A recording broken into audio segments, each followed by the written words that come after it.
Hello बच्चों, आज का जो लेक्चर है हमारे लिए बहुत इंपॉर्टेंट होगा। इसमें हम लोग देखेंगे टेम्परेचर पे रिएक्शन कैसे डिपेंड करता है। तो हेडिंग क्या होगा? Temperature dependency of A reaction.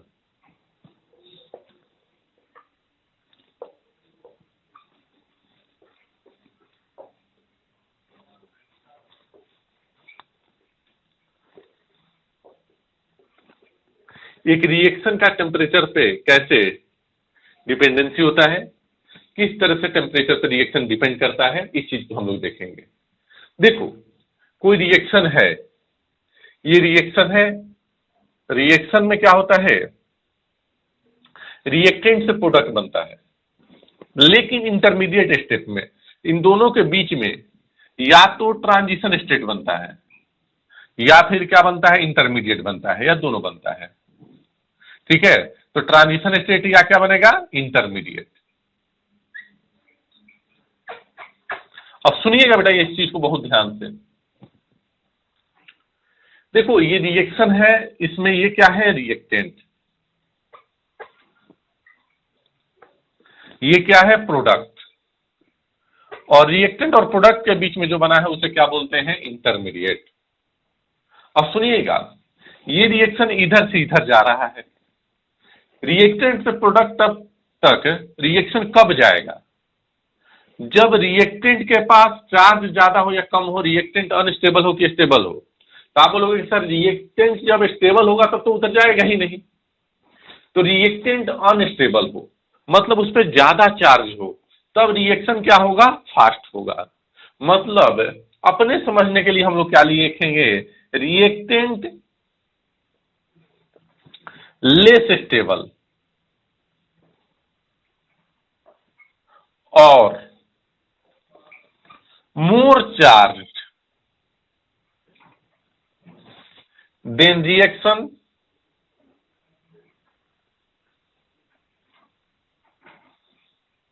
becomes fast। क्यों भाई, कोई भी रिएक्शन लेस स्टेबल से मोर स्टेबल की तरफ जाता है, तो अगर रिएक्टेंट लेस स्टेबल होगा तो इधर से बहुत फास्ट जाएगा। मतलब रिएक्टेंट पे जितना ज्यादा चार्ज होगा, जितना लेस स्टेबल होगा रिएक्शन, उतना ही फास्ट होगा। दूसरी बात, इंटरमीडिएट की बात कर लेते हैं। भाई इंटरमीडिएट रिएक्टेंट और प्रोडक्ट के बीच की चीज है, और मैक्सिमम केसेस में रिएक्टेंट से ट्रांजिशन स्टेट या रिएक्टेंट से जो इंटरमीडिएट की तरफ हम जाते हैं, ये रिएक्शन का कौन सा स्टेप होता है, स्लो स्टेप होता है। कैसा होता है, स्लो स्टेप होता है। और यहां से जो प्रोडक्ट मिलता है जनरली फास्ट मिलता है। यहां से रिएक्टेंट से इंटरमीडिएट या ट्रांजिशन स्टेट जो मिलता है वो स्लो मिलता है। अब सुनना, अगर ट्रांजिशन स्टेट स्टेबल हुआ, चाहे इंटरमीडिएट स्टेबल हो गया, तो इंटरमीडिएट स्टेबल हो गया तो रिएक्टेंट से प्रोडक्ट की तरफ क्या आएगा, ये फास्ट होगा। क्यों भाई, स्टेबल की तरफ फास्ट जाएगा reaction.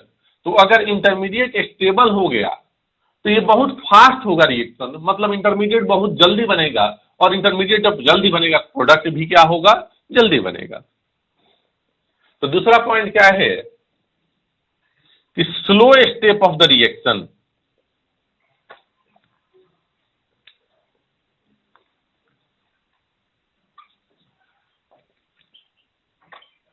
Is rate determining step.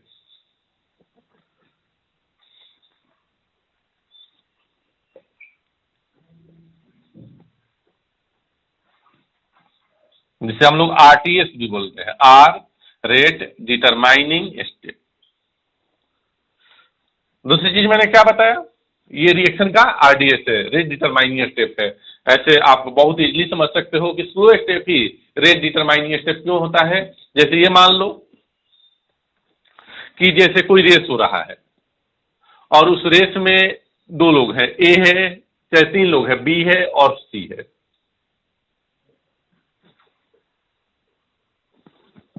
अब देखो, मान लो कि 1 किलोमीटर 2 किलोमीटर का रेस है,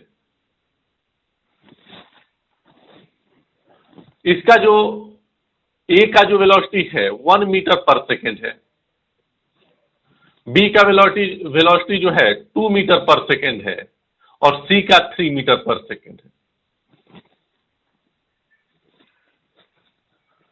ए का वेलोसिटी कितना है 1 मीटर पर सेकेंड, बी का 2 मीटर पर सेकेंड, सी का 3 मीटर पर सेकेंड। सबसे फास्ट कौन दौड़ रहा है तो आप बोलोगे सी, सबसे स्लो कौन दौड़ रहा है तो आप बोलोगे कि ए। बताओ रेस का कंप्लीट होना किस पे डिपेंड कर रहा है, सी पर कि ए पर? आप बोलो सर सी तो बहुत फास्ट दौड़ के रेस को कंप्लीट कर लेगा, तो सी के कंप्लीट होने से बी और ए का रेस कंप्लीट अभी नहीं हुआ है, क्योंकि ये स्लो दौड़ रहे हैं तो ये तो बहुत पीछे होंगे। लेकिन अगर ए ने अपना रेस कंप्लीट कर लिया जो सबसे स्लो है, तो अभी सी बात है फास्ट वाला तो पहले कंप्लीट कर चुका होगा। मतलब पूरे रेस के फिनिश होने की बात किया जाए, कंप्लीट होने की बात की जाए, तो किस पे डिपेंड किया, ए पर कि सी पर? आप बोलोगे ए पर। ये स्लो था सर, जब ये कंप्लीट कर चुका होगा तो सब के सब क्या कर चुके होंगे, कंप्लीट कर चुके होंगे। तो slow step of the reaction is RDS, rate determining step. इस रिएक्शन को कब फिनिश होना है, इसको कौन डिटरमाइन कर रहा है, ए। ठीक है, तो इसीलिए हम लोग क्या बोलते हैं कि स्लो स्टेप जो रिएक्शन का होता है वो आरडीएस होता है, रेट डिटरमाइनिंग स्टेप होता है। नेक्स्ट पॉइंट, अगर इंटरमीडिएट बेटा बहुत ज्यादा स्टेबल बना, मतलब ये स्टेप बहुत फास्ट होगा, ये स्टेप क्या होगा, बहुत फास्ट होगा, मतलब इसका स्लो स्टेप ही बहुत फास्ट हो गया, मतलब रिएक्शन बहुत फास्ट हो जाएगा। तो क्या लिखेंगे, if intermediate is more stable,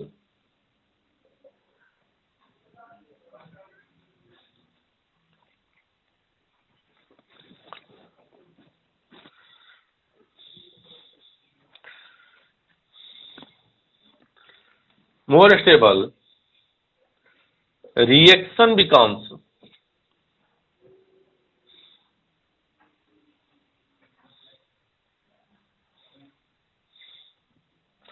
fast.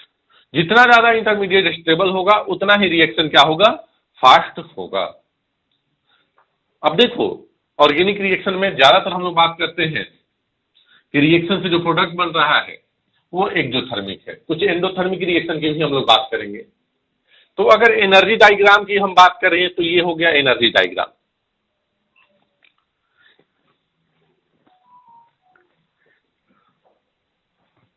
ये क्या है, रिएक्टेंट, ये क्या है, प्रोडक्ट, और ये क्या है, इंटरमीडिएट या इसको ट्रांजिशन स्टेट।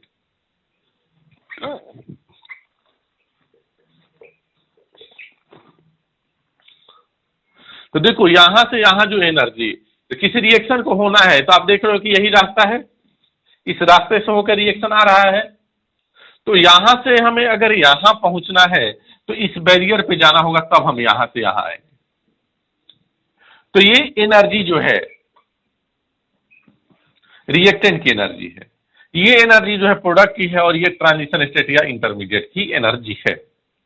ऐसे अगर ट्रांजिशन स्टेट की बात किया जाए और इंटरमीडिएट की बात किया जाए तो इसमें भी थोड़ा सा डिफरेंस है। ये इस तरह से बनता है, ये जो अपर पीक पे मिलता है उसे ट्रांजिशन स्टेट बोलते हैं, और लोअर पीक पे जो ये मिला है उसे क्या बोलते हैं, इंटरमीडिएट। अब सुनना, यहां से यहां हम आ रहे हैं, ये ट्रांजिशन स्टेट यहां पर दिख रहा है, या इंटरमीडिएट यहां पर दिख रहा है। देखो जैसे यहां पर ये प्रोडक्ट बन गया, यहां पर ये रिएक्टेंट है, तो ये ट्रांजिशन स्टेट 1 है, ये ट्रांजिशन स्टेट 2 है, और ये इंटरमीडिएट है। तो हम बात कर रहे हैं यहां की, ये ट्रांजिशन स्टेट या इंटरमीडिएट है। तो ये रिएक्टेंट है, को प्रोडक्ट में अगर चेंज करना है तो रिएक्टेंट क्या बोलेगा, पहले हमें तुम थोड़ा सा एनर्जी दो जिससे मैं यहां तक पहुंच जाऊं, उसके बाद मैं यहां पर आ जाऊंगा तो तुम्हारा एनर्जी तो लौटा ही दूंगा, और साथ में और कुछ एनर्जी भी लौटाऊंगा। मतलब इतना एनर्जी ये लौटा रहा है, लेकिन इस एनर्जी को लौटाने के लिए, इस एनर्जी को देने के लिए हमें इतना एनर्जी पहले देना पड़ेगा। जैसे ही हम इतना एनर्जी देंगे यहां से लेके यहां तक, ये एनर्जी जैसे ही हमने दिया, इसके पास इतना एनर्जी हो गया, अब ये प्रोडक्ट में आके कन्वर्ट हो गया, इतना एनर्जी तो लौटाया ही, साथ में कुछ और एनर्जी भी लौटा दिया। तो ये एनर्जी इतना रिक्वायरमेंट होता है किसी रिएक्शन को होने के लिए, रिएक्टेंट मॉलिक्यूल की रिक्वायरमेंट है, इतना एनर्जी एडिशनल इसको चाहिए। इसकी कुछ एनर्जी तो पहले से ही है, ये एनर्जी तो इसके पास पहले से ही है, यहां से लेके यहां तक की एनर्जी इसके पास पहले से है, ये ओरिजिन है, ये रिएक्टेंट की एनर्जी है, एनर्जी ऑफ रिएक्टेंट।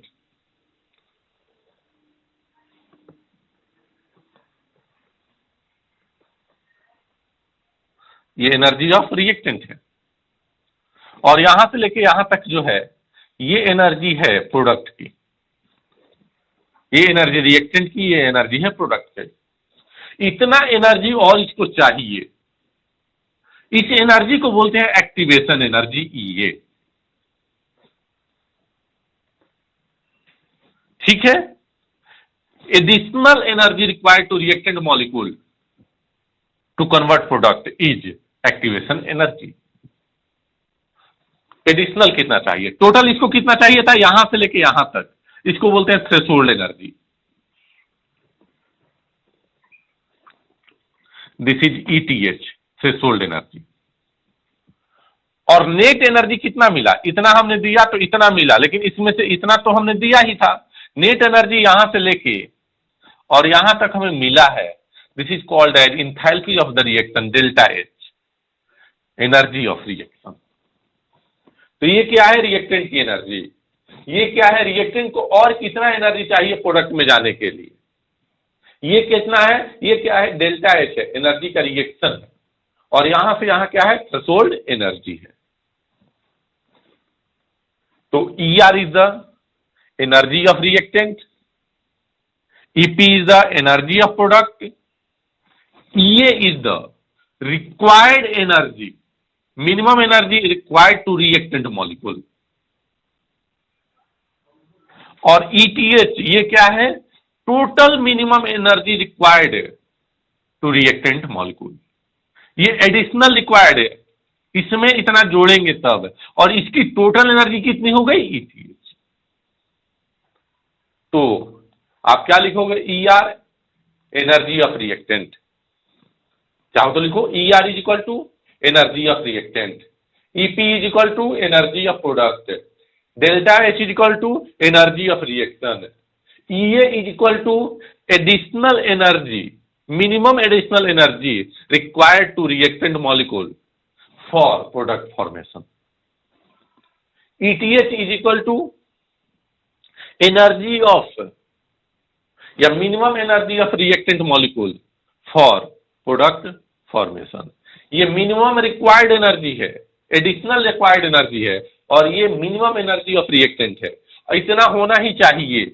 जैसे ऐसे समझो कि तुम्हारी एनर्जी है 10 जूल, तुम्हारी एनर्जी क्या है 10 जूल, और तुम्हें प्रोडक्ट में जाने के लिए चाहिए 15 जूल, तो एक्टिवेशन एनर्जी कितना हुआ, ये 5 जूल, ये एडिशनल हमें चाहिए।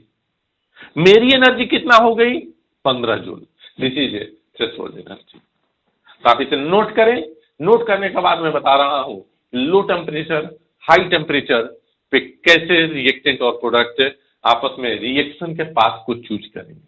इसे नोट करें बेटा।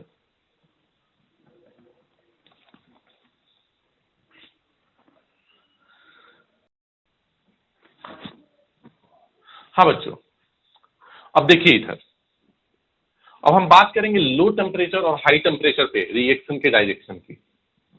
जैसे सपोज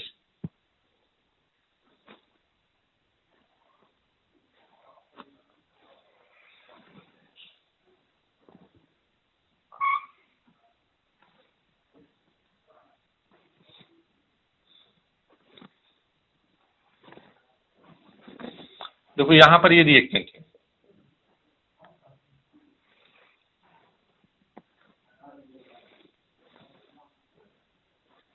यहां पर दो रिएक्शन के पास दिख रहे होंगे, ये प्रोडक्ट P1 है और ये प्रोडक्ट है P2, दो प्रोडक्ट है P1 और P2। रिएक्टेंट एक ही है और एक रिएक्टेंट से दो पाथ में रिएक्शन जा रहा है, P1 और P2। रिएक्टेंट एक ही है इसलिए R1 R2 हमने नहीं लिखा है। अब बताओ ये P2 है यहां से प्रोडक्ट, तो इस रिएक्शन के पाथ का हमने नाम दे दिया सेकेंड पाथ। इसको हमने पाथ दे दिया, इसका नाम दे दिया टू पाथ। और यहां पे P1 प्रोडक्ट मान रहा है, इसलिए हमने इसका पाथ का नाम दे दिया 1। अच्छा एक चीज बताओ, दो रिएक्शन तो हो रहे हैं, और ये दो रिएक्शन हो रहे हैं, दो प्रोडक्ट बन रहे हैं।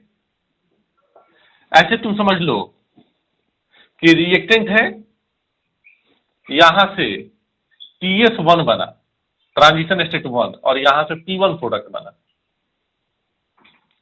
यहां से TS2 बना, और यहां से प्रोडक्ट P2 बना। ये फर्स्ट पाथवे है और ये सेकेंड पाथवे है। इसका हमने नाम दे दिया TS1 और इसका हमने नाम दे दिया TS2। ये ट्रांजिशन स्टेट 1 है, और इधर लिख दे रहा हूं TS2 को, ये है TS2। अब बताओ, रिएक्टेंट तो एक ही है ना बेटा, तो इस रिएक्टेंट को जो एनर्जी चाहिए फर्स्ट पाथवे के लिए,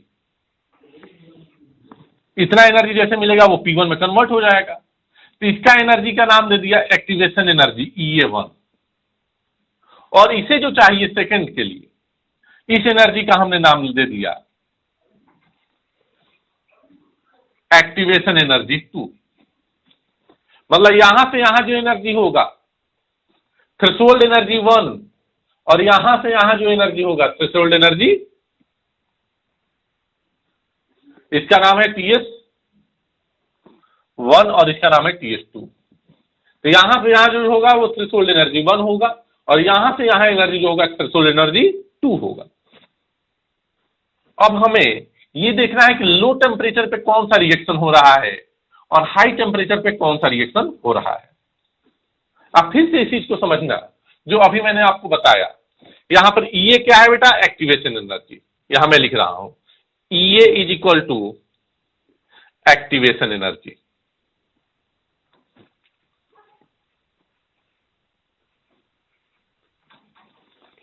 and ETH is equal to क्या होता है, थ्रेशोल्ड एनर्जी।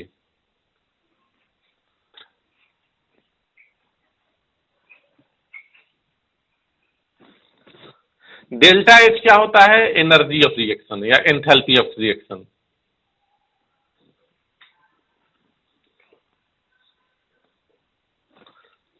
ER क्या होता है, energy of reactant.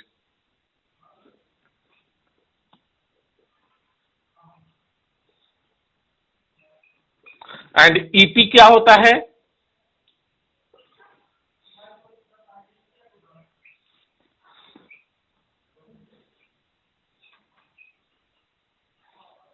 Energy of product. अब सुनिएगा, ये है यहां से लेके यहां तक ER, एनर्जी ऑफ रिएक्टेंट। यहां से लेके यहां पर क्या है, एनर्जी ऑफ प्रोडक्ट 2 है, इसलिए EP2 कर दिया। यहां से यहां तक एनर्जी क्या है, EP1। यहां से लेके यहां तक की जो एनर्जी है इसकी ETH1, फर्स्ट थ्रेशोल्ड एनर्जी। इसी तरह से ETH2। फिर से एक बार समझते हैं इस रिएक्शन का, इस एनर्जी डायग्राम का मतलब क्या है। ये एक रिएक्टेंट है, इसे प्रोडक्ट बनाना है, एनर्जी ऑफ रिएक्टेंट ऊपर है, एनर्जी ऑफ प्रोडक्ट कम है, तो इसने कुछ एनर्जी रिलीज किया है। तो ये जो डायग्राम है वो किसका है, एक्सोथर्मिक रिएक्शन का। क्यों भाई, क्योंकि इतना एनर्जी रिलीज हुआ है यहां पर, इतना एनर्जी यहां पर रिलीज हुआ है। दिस इज डेल्टा H1, 1 या 2, ये सेकेंड रिएक्शन पाथवे है, तो डेल्टा H2। इसी तरह से ये क्या हो जाएगा, डेल्टा H1, डेल्टा H1। अब सुनिएगा, ये पूरा का पूरा रिएक्शन हो रहा है, इसमें सब टर्म को हमने डिफाइन कर दिया। ये क्या है, minimum energy additional required to reactant molecule for product formation. अब दो पाथवे है, तो EA1 भी है, EA2 भी है। EA2 क्या है, सेकेंड पाथवे के लिए कम से कम एनर्जी कितना चाहिए इस रिएक्टेंट मॉलिक्यूल को। EA1 क्या है, कि फर्स्ट पाथवे के लिए इस रिएक्टेंट मॉलिक्यूल को कितना एनर्जी चाहिए। अब चलो आगे हम देखते हैं लो टेम्परेचर पे कौन सा रिएक्शन होगा और हाई टेम्परेचर पे कौन सा रिएक्शन होगा। मतलब लो एनर्जी पे कौन सा रिएक्शन होगा, हाई एनर्जी पे कौन सा रिएक्शन होगा। इसको समझने के लिए फिर से एक एग्जांपल लेते हैं। सपोज दो फ्रेंड है ए एंड बी और कहीं जाते हैं शॉपिंग करने, मार्केटिंग करने, जाते हैं किसी बड़े से मॉल में। जैसे ही मॉल में पहुंचे उनको पता चला कि अरे यार आज एक लॉटरी है, एक गेम खेला जाता है। अब दो गेम है, कंडीशन क्या है सुनना। फर्स्ट गेम में क्या बोला जा रहा है कि अगर आप 100 रुपया इन्वेस्ट करेंगे तो आपको 1000 रुपया मिलेंगे। और सेकेंड गेम में क्या बोला जा रहा है, अगर आप 500 रुपया इन्वेस्ट करेंगे तो आपको 5000 रुपया मिलेंगे। तो अगर फायदे की बात करें तो इसमें कितने की फायदा है, आप बोलोगे 900 का। इसमें कितने का फायदा है, 4500 का। अब दो फ्रेंड थे, एक था ए और एक था बी। दोनों जैसे ही गए सबसे पहले इनका नजर इस गेम पे पड़ा। कंडीशन यही था कि एक आदमी को एक गेम खेलना है, एक ही बार खेलना है। ए के बाद ए के पास जो है सपोज 200 रुपये हैं और बी के पास 2000 रुपये हैं। कितने हैं, 2000 रुपये। ए के पास 200 रुपया है और बी के पास 2000 रुपया है। टेम्परेचर से रिलेट करते हैं, ए के पास एनर्जी या टेम्परेचर कम है और बी के पास टेम्परेचर ज्यादा है। ए से पूछते हैं भाई तू कौन सा गेम खेलेगा, फर्स्ट गेम या सेकेंड गेम। ए बोलेगा कि यार फर्स्ट गेम अगर मेरे खेलना होगा तो मैंने 500 रुपये जमा करना होगा, 500 रुपये मुझे इन्वेस्ट करना होगा, जो कि मेरे पास नहीं है। तो जब हमारे पास कम पैसा, बी से पूछा जाए कि तू कौन सा गेम खेलेगा, बोलेगा कि यार हमारे पास तो पैसा ही पैसा है, मैं देखूंगा कि किसमें ज्यादा फायदा है। पहले वाले में 900 रुपये फायदे हैं, फिर दूसरे वाले में 4500 रुपये फायदे हैं, मैं तो ये गेम खेलूंगा। क्यों भाई, क्योंकि मेरे पास पैसे ज्यादा है।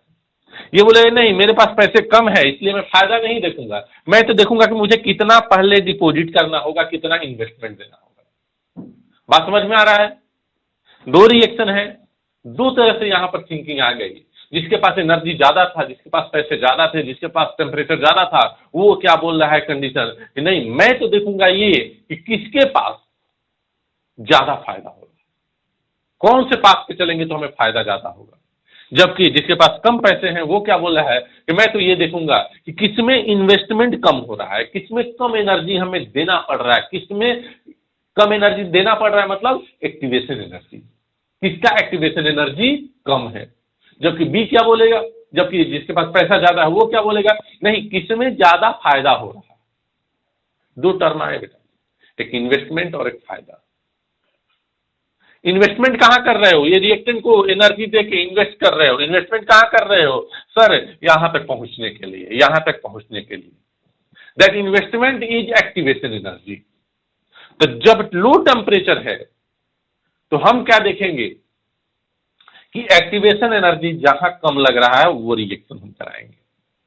मतलब लो टेम्परेचर पे हम लोग कम एक्टिवेशन एनर्जी देना चाहेंगे क्योंकि हमारे पास खुद एनर्जी कम है, और कम एक्टिवेशन एनर्जी देना चाहेंगे तो कम एक्टिवेशन एनर्जी किसका है, E1 है कि E2 है, E1 या E2, E2 इतना है सर, E1 इतना है, कम एक्टिवेशन एनर्जी इसका है। मतलब क्या बनेगा, ट्रांजिशन स्टेट 1 या इंटरमीडिएट 1 बनेगा। ये ऊपर है इंटरमीडिएट, ये नीचे है, कम एनर्जी इसका है तो स्टेबल ये ज्यादा होगा, एनर्जी ज्यादा स्टेबिलिटी कम, एनर्जी कम स्टेबिलिटी ज्यादा। तो आपसे पूछा जाए कि TS2 की एनर्जी ज्यादा है कि TS1 का, तो आप लोग देखो एनर्जी डायग्राम पे ये नीचे है तो इसकी एनर्जी कम है तो ये स्टेबल ज्यादा है। कब स्टेबल ज्यादा हुआ, जब हमारे पास कम एनर्जी था। जब हमारे पास कम एनर्जी था तो हमने कम एनर्जी सप्लाई किया तो मोर स्टेबल इंटरमीडिएट बनाया। मतलब लो एनर्जी पे हम क्या बनाएंगे, मोर स्टेबल इंटरमीडिएट, मतलब इंटरमीडिएट की स्टेबिलिटी देखेंगे। ठीक है। अब हमारे पास अगर एनर्जी ज्यादा हो गया तो हम क्या देखेंगे, फायदा देखेंगे, इन्वेस्टमेंट की बात ही नहीं करेंगे। क्यों, हमारे पास बहुत ज्यादा पैसा है तो ज्यादा हमारे पास एनर्जी है तो अब फायदा देखेंगे।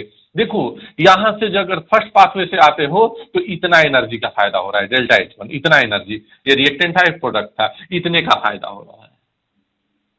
जबकि सेकेंड पाथवे से जाते हो तो हमें इतना का फायदा हो रहा है, यहां से लेके यहां तक फायदा हो रहा है, और फर्स्ट वाले में इतने का फायदा हो रहा है। तो हमारे पास ज्यादा एनर्जी होगा तो हम फायदा देखेंगे।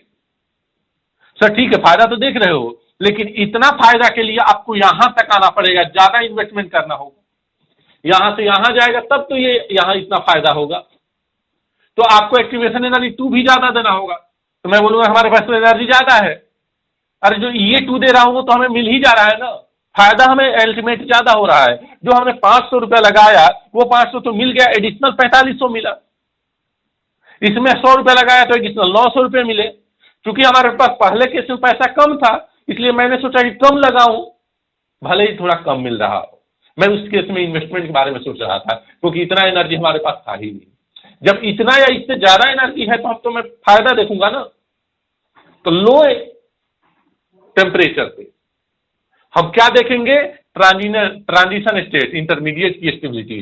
जबकि हाई टेम्परेचर पे ये देखो प्रोडक्ट नीचे है, P1 से P2 नीचे है, इन्वेस्टमेंट कितना भी हो जाए ये नीचे है तो ये ज्यादा स्टेबल है, हमें फायदा ज्यादा का हुआ तो हम क्या देखेंगे, डेल्टा H देखेंगे, ये डेल्टा H ज्यादा है। या फिर बोलेंगे कि प्रोडक्ट नीचे है एनर्जी डायग्राम पे तो प्रोडक्ट ज्यादा स्टेबल है।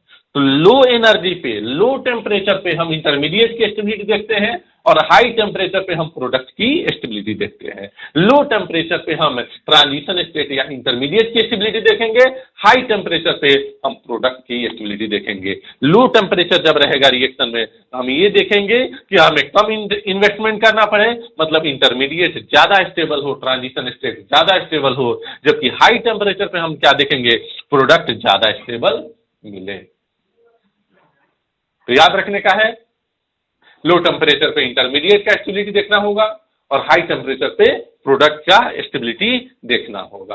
कॉपी के हेड पे नोट करो पहले, लो टेम्परेचर पे इंटरमीडिएट की स्टेबिलिटी देखेंगे, हाई टेम्परेचर पे प्रोडक्ट की स्टेबिलिटी देखेंगे। लो टेम्परेचर पे इंटरमीडिएट की स्टेबिलिटी देखेंगे, हाई टेम्परेचर पे प्रोडक्ट की स्टेबिलिटी देखेंगे। इसे नोट करें। अब इन्हीं से सारी बातों को मैं लैंग्वेज में नोट कराऊंगा, पहले आप इसे नोट कर लें।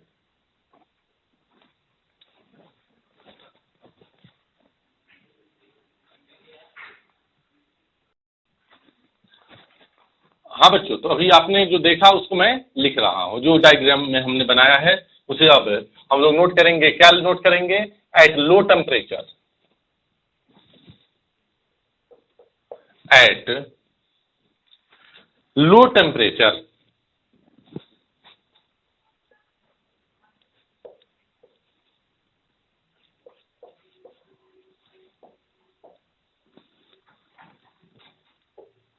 we consider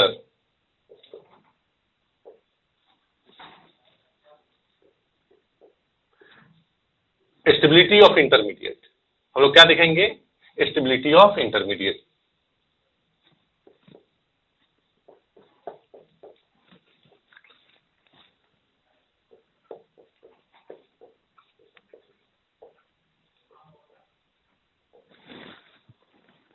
और stability of transition state.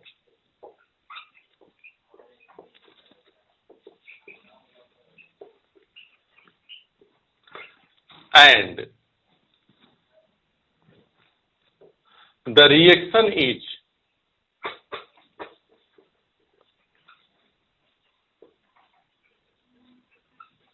called as,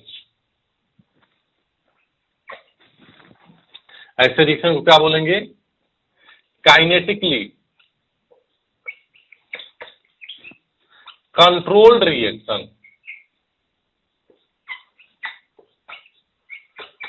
मतलब काइनेटिकली, काइनेमेटिक्स वर्ड से आया है, मतलब बहुत फास्ट वो रिएक्शन होगा। क्यों भाई, क्योंकि कम ही एनर्जी पे रिएक्शन होता जा रहा है, तो ज्यादा से ज्यादा मॉलिक्यूल उस बैरियर को पार करके रिएक्शन में चले जाएंगे। ब्रैकेट में क्या लिखेंगे, KCP, काइनेटिकली कंट्रोल्ड प्रोडक्ट। ऐसे प्रोडक्ट को क्या बोलेंगे, काइनेटिकली कंट्रोल्ड प्रोडक्ट। मतलब ऐसे लो टेम्परेचर क्या देखना है भाई? Stability of intermediate.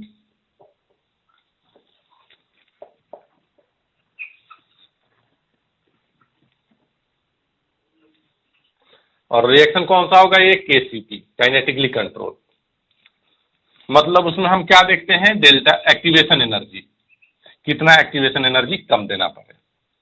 दूसरा पॉइंट, एट हाई टेम्परेचर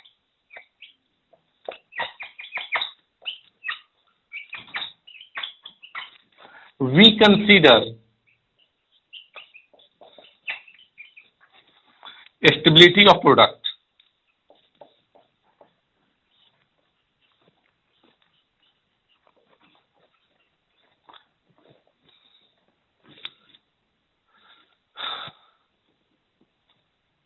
मतलब क्या देखते हैं? डेल्टा एच, डेल्टा एच का वैल्यू जितना ज्यादा हो, and the reaction is called as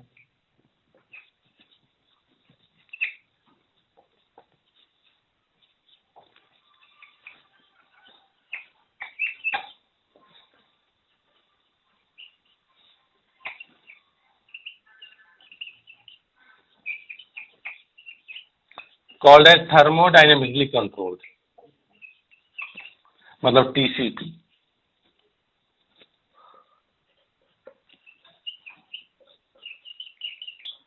high temperature क्या देखना है? Stability of product.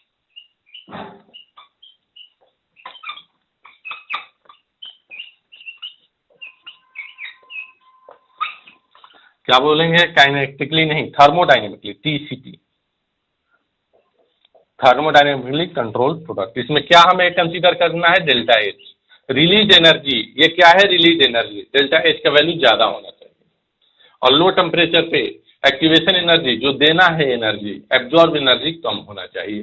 ये सब एक्सोथर्मिक रिएक्शन के लिए बात हो रही है, इसे आप नोट करें, याद रहना चाहिए। Low temperature stability of intermediate, KCP. High temperature हम लोग क्या देखेंगे? Stability of product, TCP. Low temperature KCP, high temperature TCP. Low temperature पे stability of intermediate, high temperature पे स्टेबिलिटी ऑफ प्रोडक्ट। नोट करें।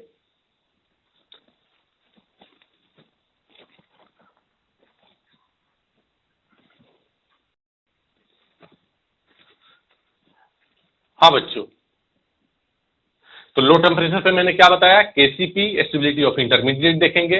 हाई टेम्परेचर पे हमने क्या बताया? टीसीपी और स्टेबिलिटी ऑफ प्रोडक्ट देखेंगे। अब हम लोग बात करेंगे टाइप ऑफ रिएक्शन की।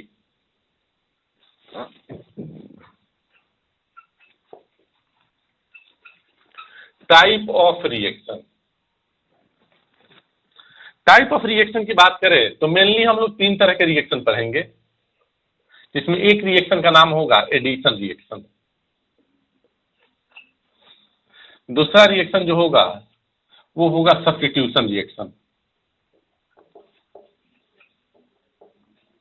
और तीसरा रिएक्शन जो होगा वो एलिमिनेशन रिएक्शन।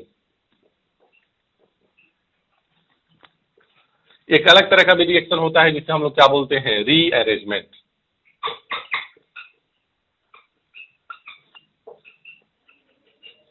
लेकिन मेनली हमारा फोकस रहेगा तीन तरह के रिएक्शन पे, एडिशन, सब्स्टिट्यूशन और एलिमिनेशन।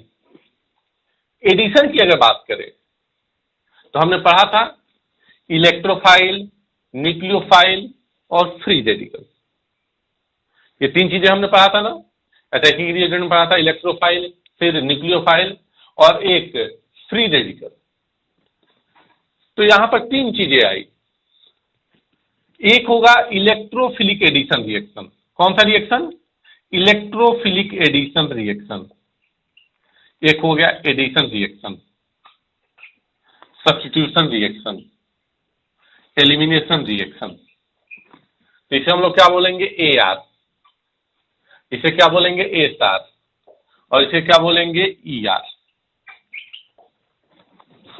अब ये ए आर एडिशन रिएक्शन कितने तरह के होंगे? इलेक्ट्रोफिलिक एडिशन रिएक्शन हो सकता है सर, न्यूक्लियोफिलिक एडिशन रिएक्शन हो सकता है, और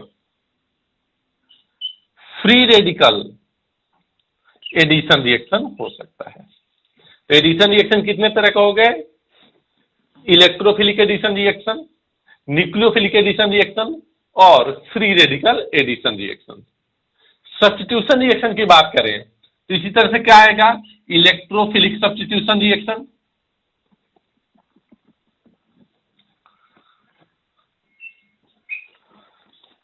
न्यूक्लियोफाइल का सब्स्टिट्यूशन हो तो न्यूक्लियोफिलिक सब्स्टिट्यूशन रिएक्शन, और फ्री रेडिकल का सब्स्टिट्यूशन हो तो free radical substitution reaction, FSR या एफआरएसआर। एलिमिनेशन रिएक्शन अलग तरह का रिएक्शन होगा, इसमें हम लोग पढ़ेंगे E1 एलिमिनेशन और E2 एलिमिनेशन। कौन कौन सा? E1 elimination, E2 elimination. इसे अल्फा एलिमिनेशन बोलते हैं, इसे अल्फा बीटा या बीटा एलिमिनेशन बोलते हैं। तो दो तरह के एलिमिनेशन हम लोग यहां पढ़ेंगे, alpha and beta elimination.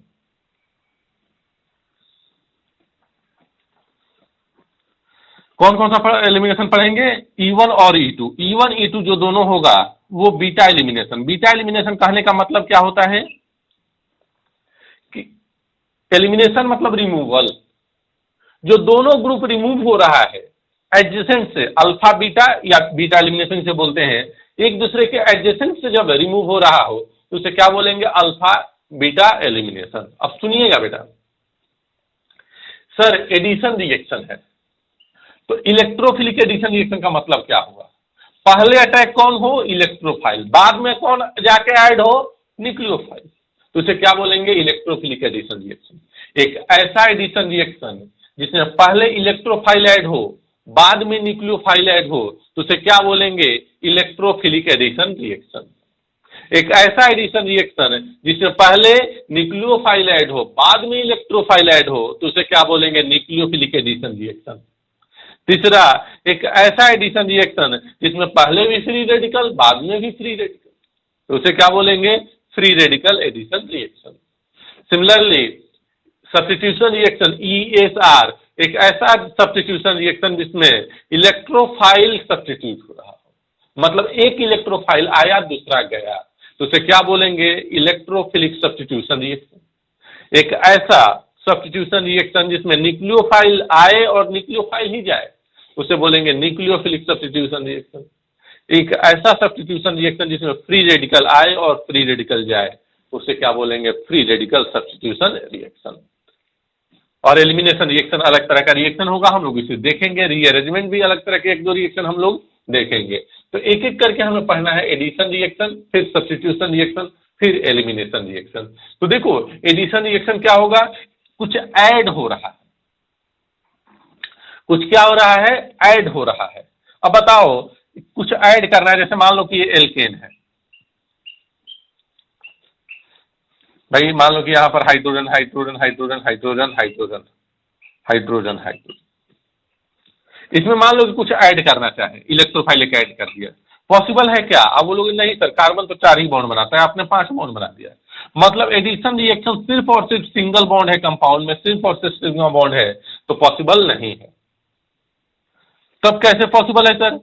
Sir यहां पर एक डबल बॉन्ड ला दो, पाई बॉन्ड ला दो, अब एडिशन हो सकता है। कोई यहां पर आया और ये बॉन्ड को तोड़ दिया और फिर कोई यहां पर आ गया।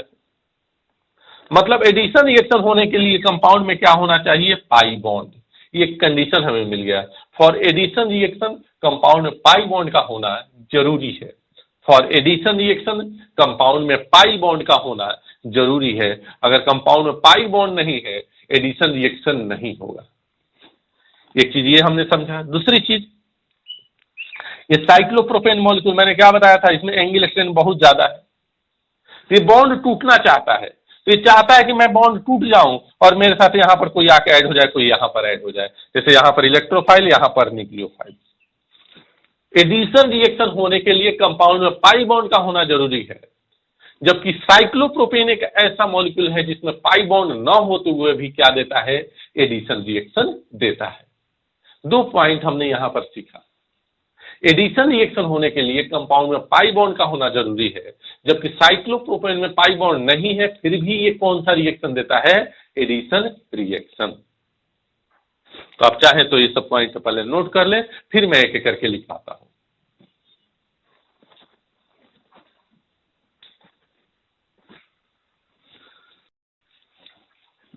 हाँ बेटा, तो हमने क्या देखा कि एडिशन रिएक्शन होने के लिए कंपाउंड में पाई बॉन्ड का होना जरूरी है, जबकि साइक्लोप्रोपेन एक ऐसा मॉलिक्यूल है जिसमें पाई बॉन्ड न होते हुए भी एडिशन रिएक्शन देता है। तो इस चीज को चाहे तो हम लोग नोट कर सकते हैं, फॉर एडिशन रिएक्शन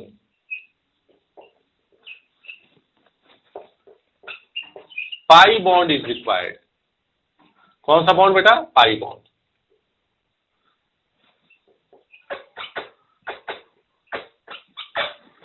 जबकि साइक्लोप्रोपेन वाइल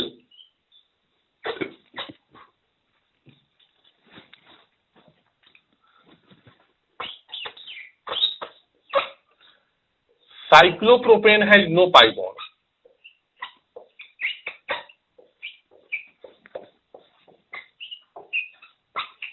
but gives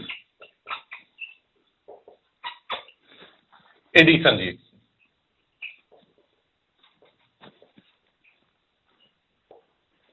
अब देखो बेटा, पाई बॉन्ड की अगर बात करें तो आपको पता होगा कि पाई बॉन्ड दो तरह के होते हैं, एक नॉन पोलर पाई बॉन्ड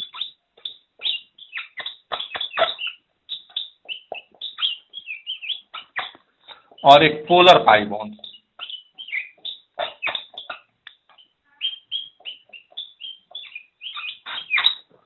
ये बात हम लोग कर रहे हैं एडिशन रिएक्शन, क्योंकि नॉन पोलर पाई बॉन्ड जैसे एल्कीन,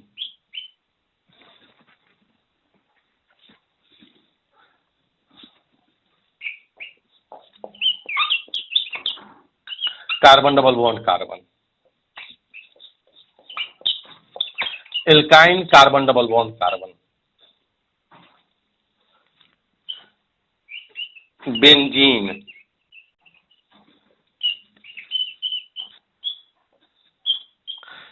तो देखो ये नॉन पोलर पाई बॉन्ड है। ये तीनों में क्या है? Non polar pi bond, carbon carbon के बीच में डबल बॉन्ड।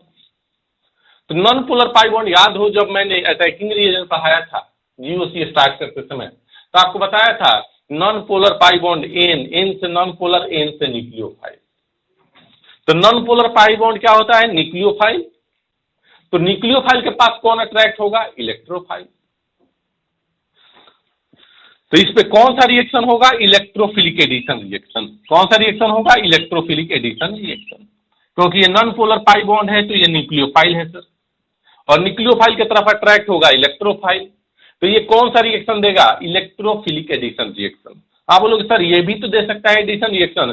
बेटा यहां पर अगर इलेक्ट्रोफाइल आए, बॉन्ड बनाए और इस पाई बॉन्ड को तोड़ दे तो ये एरोमेटिक फिर नहीं रहेगा। इसका पाई बॉन्ड ब्रेक होने के बाद अपने एरोमेटिसिटी को लॉस कर दे रहा है, और एरोमेटिसिटी का लॉस हो रहा है तो एरोमेटिक नहीं रह रहा है, तो ये क्यों चाहेगा कि हम अपने एरोमेटिसिटी को खो दें? इसलिए ये EAR तो नहीं देगा, EAR नहीं देगा। सर ये नॉन पोलर पाई बॉन्ड है तो इधर तो इलेक्ट्रोफाइल आएगा ना, तो मैं बोलूंगा कि हाँ भाई इलेक्ट्रोफाइल तो इधर आएगा, तो इलेक्ट्रोफिलिक रिएक्शन तो देगा, लेकिन यहां एडिशन नहीं होगा। एडिशन होने से पाई बॉन्ड ब्रेक हो जाता है। सर ऐसा हो सकता है क्या कि एक इलेक्ट्रोफाइल आए और यहां से H+ एक इलेक्ट्रोफाइल चला जाए? मैं बोलूंगा कि हाँ ये हो सकता है। तो ये कौन सा रिएक्शन देगा? ESR, electrophilic substitution reaction. यहां से आपने क्या सीखा कि एल्कीन और एल्काइन इलेक्ट्रोफिलिक एडिशन रिएक्शन देगा, जबकि बेंजीन या एरोमेटिक कंपाउंड जो होगा वो ESR देगा, इलेक्ट्रोफिलिक सब्स्टिट्यूशन रिएक्शन। सर आपने बताया था साइक्लोप्रोपेन के बारे में, साइक्लोप्रोपेन जो होगा वो भी इलेक्ट्रोफिलिक एडिशन रिएक्शन देगा। कौन सा रिएक्शन देगा? Electrophilic addition reaction. अब पोलर पाई बॉन्ड की बात कर लेते हैं। जैसे ये पोलर पाई बॉन्ड है, C∧N पोलर पाई बॉन्ड है। देखो दो अलग अलग एटम के बीच में पाई बॉन्ड तो पोलर पाई बॉन्ड, दो सेम एटम के बीच में पाई बॉन्ड तो नॉन पोलर पाई बॉन्ड। तो non polar pi bond nucleophile होता है, तो पोलर पाई बॉन्ड क्या होता है? इलेक्ट्रोफाइल। तो ये क्या है? इलेक्ट्रोफाइल है, तो इसके पास कौन आएगा? तो न्यूक्लियोफाइल आएगा। तो ये न्यूक्लियोफिलिक एडिशन रिएक्शन देगा। एक तो इलेक्ट्रोफाइल है, दूसरा ऊपर से इसके ऊपर पाई बॉन्ड है। तो ये पोलर पाई बॉन्ड हुआ। अल्डिहाइड हो सकता है, कीटोन हो सकता है, ये दोनों कौन सा रिएक्शन दिए? तो आप बोलोगे कि सर इलेक्ट्रोफाइल है तो इधर आएंगे न्यूक्लियोफाइल, तो यहां जो रिएक्शन होगा न्यूक्लियोफिलिक एडिशन रिएक्शन। क्या होगा? Nucleophilic addition reaction. क्या होगा? Nucleophilic addition reaction. तो एडिशन रिएक्शन की अगर बात करें तो नॉन पोलर पाई बॉन्ड पे, मतलब एल्कीन अल्काइन पे इलेक्ट्रोफिलिक एडिशन रिएक्शन, और पोलर पाई बॉन्ड पे न्यूक्लियोफिलिक एडिशन रिएक्शन, अल्डिहाइड पे, कीटोन पे, साइनाइड पे क्या होगा? Nucleophilic addition reaction. तो ऐसे चाहे तो हम हर चैप्टर में देख सकते हैं कि इस चैप्टर का मेन रिएक्शन कौन सा होगा। एल्केन के लिए कोई पूछे कि कौन सा रिएक्शन होगा, सर एल्केन तो इसमें आया ही नहीं है, बताते हैं अभी कौन सा रिएक्शन होगा। एल्कीन में क्या होगा? Electrophilic addition reaction. एल्काइन में क्या होगा? Electrophilic addition reaction. बेंजीन में क्या होगा? Electrophilic substitution reaction. अल्डिहाइड में क्या होगा? Nucleophilic addition reaction. इलेक्ट्रोफिलिक नहीं, क्या? Nucleophilic addition reaction. कीटोन में क्या होगा? Nucleophilic addition reaction. साइनाइड में क्या होगा? Nucleophilic addition reaction. तो आप चाहे तो पहले इसे आप नोट कर लें, तो उसके बाद हम लोग देखते हैं हर चैप्टर में कौन कौन से रिएक्शन होंगे।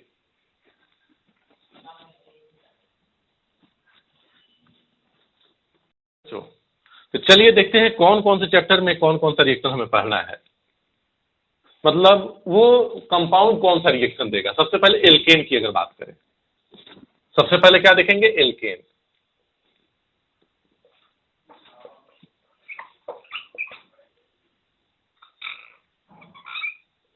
एल्केन का रिएक्शन जो होगा, एल्केन में तो कोई पाई बॉन्ड ही नहीं होता है, इसमें free radical substitution reaction, FRSR, free radical substitution reaction. Characteristics reaction of alkene is free radical substitution reaction. इसी तरह से अगर एल्कीन दिखे तो characteristics reaction of alkene is EAR। Alkene से पूछो तुम कौन सा रिएक्शन देना चाहेगा, तो EAR देगा। एल्काइन से अगर पूछो भाई तू कौन सा रिएक्शन देगा, तो ये भी बोलेगा कि EAR दूंगा। एरोमेटिक कंपाउंड से पूछो कि तुम कौन सा रिएक्शन देगा, तो ESR देगा। इतना तक तो हमने देख लिया। ये हमने अभी बताया कि एल्केन में कोई पाई बॉन्ड नहीं होता है, इसलिए एडिशन होगा नहीं। Free radical substitution reaction. Characteristics reaction का मतलब उसका नेचर क्या होगा, एल्केन का नेचर कौन से रिएक्शन देने का होगा? Free radical substitution reaction. Alkene electrophilic addition reaction, alkyne electrophilic addition reaction, aromatic compound electrophilic substitution reaction. Alkyl halide,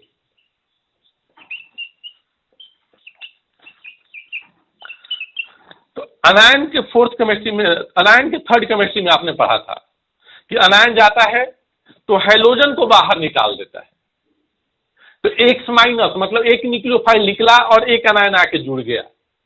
nucleophile का एडिशन और न्यूक्लियोफाइल का रिमूवल दोनों हुआ, मतलब सब्स्टिट्यूशन देगा, न्यूक्लियोफिलिक सब्स्टिट्यूशन रिएक्शन, NSR। कौन सा रिएक्शन देगा? NSR। दूसरा एलिमिनेशन रिएक्शन भी देगा, याद रखना है। अल्काइल हैलाइड क्या देगा? न्यूक्लियोफिलिक सब्स्टिट्यूशन रिएक्शन और एलिमिनेशन रिएक्शन दोनों देगा। अब हम बात करते हैं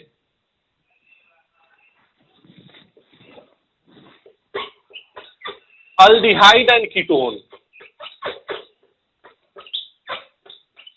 अल्कोहल में वेरियस रिएक्शन होंगे, उसको हम लोग देखेंगे उस समय। अल्डिहाइड एंड कीटोन क्या देगा? Nucleophilic addition reaction. क्या देगा? Nucleophilic addition reaction.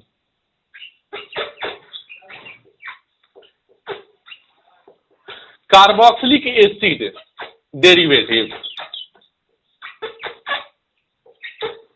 ये कौन सा रिएक्शन देगा? ये भी न्यूक्लियोफिलिक सब्स्टिट्यूशन होगा, NSR, लेकिन अलग तरह का NSR देगा। इसका नाम होगा SNAE रिएक्शन। अब ये क्या होगा आगे देखेंगे। कार्बोक्सिलिक एसिड के डेरिवेटिव कौन कौन से होते हैं? Amide, acid halide, Easter acid anhydride. तो ये सभी चीजें हमें याद होनी चाहिए। एल्केन का characteristics reaction free radical substitution reaction, alkene का characteristics reaction electrophilic addition reaction, alkyne का characteristics reaction electrophilic addition reaction, aromatic compound का electrophilic substitution reaction, alkyl halide का nucleophilic substitution reaction and elimination reaction, aldehyde ketone का nucleophilic addition reaction, carboxylic acid का nucleophilic substitution reaction. तो ये इतनी जो reaction है वो चैप्टर में, हर चैप्टर में हमको देखना है कि एल्केन का फ्री रेडिकल सब्स्टिट्यूशन रिएक्शन कैसे होगा। रिएक्शन का डिटेल तो हम चैप्टर में देखेंगे, लेकिन हमारे दिमाग में क्लिक करना चाहिए एल्केन है तो सबसे पहला इसका reaction free radical substitution reaction ही होगा। सर सिर्फ और सिर्फ फ्री रेडिकल सब्स्टिट्यूशन देगा? हाँ, सब्स्टिट्यूशन ही देगा फ्री रेडिकल, लेकिन हाँ कंडीशन चेंज कर दे, इसको जला दे हवा के प्रेजेंस में, तो कंबस्शन रिएक्शन भी देगा। लेकिन मेन जो इसका रिएक्शन होगा free radical substitution reaction. Alkene का इलेक्ट्रोफिलिक एडिशन रिएक्शन, एल्काइन का electrophilic addition reaction, aromatic compound का electrophilic substitution reaction, aldehyde ketone alkyl halide का nucleophilic substitution reaction, aldehyde ketone का nucleophilic addition reaction, carboxylic acid derivative का nucleophilic substitution reaction. ये सब कहां से आया? पोलर पाई बॉन्ड इलेक्ट्रोफाइल है, इलेक्ट्रोफाइल पे न्यूक्लियोफाइल का अटैक होगा। Non polar pi bond nucleophile है, न्यूक्लियोफाइल पर इलेक्ट्रोफाइल का अटैक होगा। सिर्फ और सिर्फ इतनी ही बातें। तो ये कैरेक्टरिस्टिक्स रिएक्शन ऑफ कंपाउंड यहां पर लिख रहा हूं।